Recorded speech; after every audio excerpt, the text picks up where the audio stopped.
Actor Anthony Rapp came out with sexual abuse allegations against Kevin Spacey. At least 8 more men have come forward, including actor Dreyfus, who is the son of Richard Dreyfus. Now, in a BuzzFeed essay, Dreyfus detailed his experience of being groped by Spacey. When he was 18 years old, he recalled an incident that took place while he was helping his father, the actor Richard Dreyfus, rehearse for a play at Spacey's London apartment. When it happened, he said that he looked into Spacey's eyes and he gave the most meager shake of his head that he could imagine. He said he was trying to warn him without alerting his dad, who still had his eyes glued to the page. He says, "I thought I was protecting everyone. I was protecting my dad's career. I was protecting Kevin, who my dad surely would have tried to punch. I was protecting myself because I thought one day I'd want to work with this man." So this is a great essay and a very brave essay by Dreyfus. And since this allegation came out from Anthony Rapp last Sunday, all of these men have come out, and this pattern from Spacey seems to date back decades. And so I'm gonna walk you through some of the timeline of the allegations against Kevin Spacey so we can see how long that this has been going on and the pattern, okay? So in 1983, an anonymous man told New York Magazine that when he was 14 and Spacey was 24, he began a sexual relationship with Spacey that allegedly culminated in Spacey attempting to rape him. He said that he tried to end the relationship when somebody said that, hey, this is not normal for a 14-year-old to have a relationship with a 24-year-old man. In 1985, Spacey allegedly approached an anonymous 17-year-old boy, befriending the teen and then ultimately inviting him to visit his home, where Spacey progressed from being charming and brotherly to sexually inappropriate. After rejecting Spacey's initial advances, the accuser says he woke up to find Spacey's head on his stomach and his arms wrapped around him. Justin Dawes told BuzzFeed that he met the 29-year-old Spacey in 1988 through a Connecticut theater when he was 16 years old and a junior in high school. Spacey allegedly invited Dawes and a friend to hang out at his apartment, where he served them cocktails and played gay porn. In 2003, director Tony Montana alleges that Spacey approached him in a bar, groped him, and said this designates ownership. As he did so, Mexican actor Robert Cavazos tells a similar story of being groped, and that Spacey would actually grope multiple men at Old Vic's bar. And these stories go on, and they all seem to, up until now. We covered last week that multiple anonymous cast and crew members on the set of House of Cards have come forward about inappropriate behavior from Spacey. So this is going up until now, till 1983, for all that we know. We don't know if there's going to be more allegations that come out. But what seems clear is that this was happening. Unfortunately, a lot of people knew that it was happening, and Spacey thought that he was untouchable. When in this article that I implore you guys all to read on BuzzFeed from Dreyfus, he details Spacey's audacity in doing this with his father sitting right there. He was like, he knew that he was untouchable, that I wasn't gonna say anything and nothing was gonna happen to him. And this is a common theme with all of these men in power who perpetrate this. They do not think that they are going to be touched. And finally, following this Weinstein scandal, finally, it is Judgment Day, and these men are coming down one by one. It's just. Yeah, I think the striking thing about the is really striking, and I think you really you touch on it so well, Hannah, at the very end.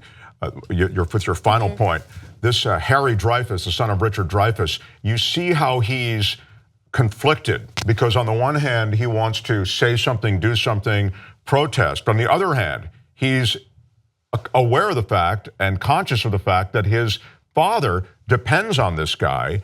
He depends on this guy, Kevin Spacey, and there's a professional relationship that he's trying to protect, because he knows if he makes too big a deal of this, it could be ruined by him making too big a deal of it. And you see in that the same problem that women have had with all these powerful men.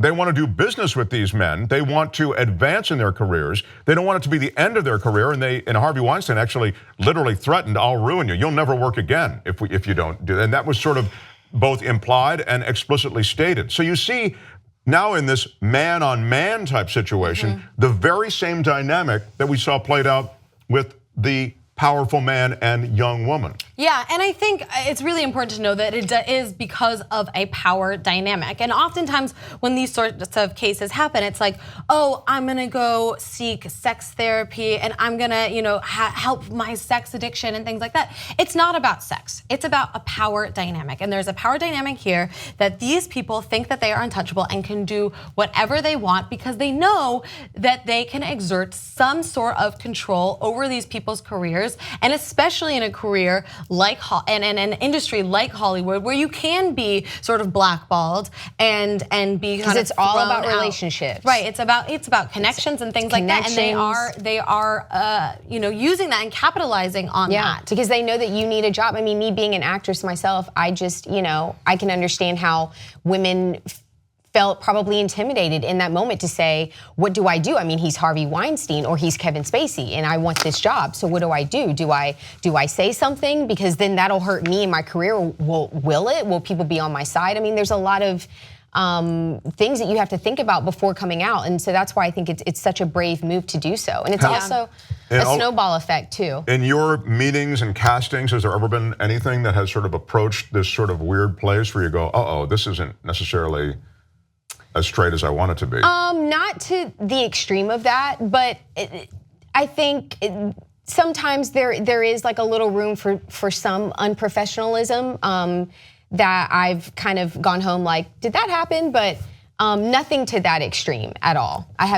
Fortunately, I haven't, had many issues in that department, but. Yeah, I mean, and honestly, you're using the right word there. The operative word there is fortunately, right? I mean, the truth of the matter is the majority of women have experienced because I feel like no matter what industry, sexual abuse, and we're seeing, and additionally that young boys. I mean, I believe it's 1 in 6 boys will be sexually abused before they're at 18, before the age of 18, and so this is happening, and it's about getting.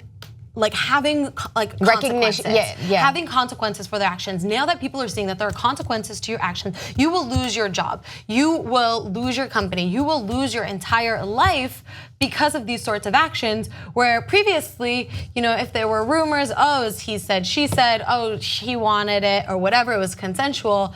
But now it seems to be, unfortunately, profitable, and it seems to be in the best interest of these companies to completely dissociate with these characters, which I think is a really good shift in our culture. And so we're seeing that with Kevin Spacey. Everybody is cutting ties with him, from Netflix to the theater that he worked at. So I hope that other men look at these sorts of consequences and recognize that this is not okay. I mean, it shouldn't take consequences to know that. It should just be like, I don't know, a moral compass.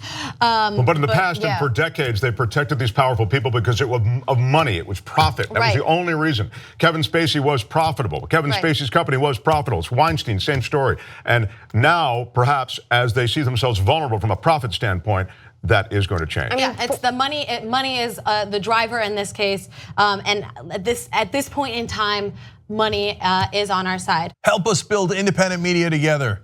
Come join us, tytnetwork.com/join.